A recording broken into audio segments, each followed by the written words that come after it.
Bryan, that's awesome. And I got to say, I grew up in Syosset, Long Island. My dad grew up in Roslyn, Long Island. He was actually in high school for all 4 years you guys won the Stanley Cup, so you made his high school party life pretty incredible, I'm not going to lie. But I got to ask, being from Long Island, did you guys have a parade on the island? Were Stanley Cup parades a thing back then? Because I haven't heard many parade stories from that dynasty.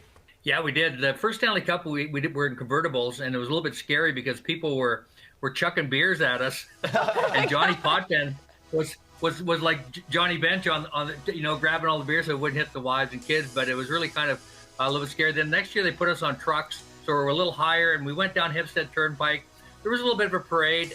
Then we always finished up at the Coliseum with a little bit of a fanfare and a few comments from all the players and the fans. And there's probably 10 to 30,000 people squeezed into the old Coliseum parking lot. It was really a fun celebration, not like what you have today, but it was really special for our Long Island fans. What was your favorite thing to drink out of the Stanley Cup? That was a nice little shot of you drinking from it.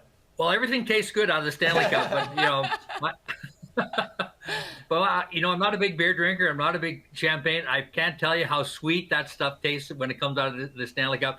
But it is such a special trophy in that regard because it has that history of everybody drinking out of it. For me, it's like Gordie Howe, Jean Beliveau, Stan Mikita, Bobby Hull, all the greats that I watched growing up, and they're all drinking out of it. And here I am, now drinking out of the Stanley Cup. So to be able to share those stories and share that history with generation after generation, you see, Patrick Kane, Sidney Crosby, all these guys enjoying a little sip out of the Stanley Cup. It's just part of that celebration, part of, I think, the trek of winning the Stanley Cup. So it really is a special treat to be able to grab a little sip out of the Stanley Cup.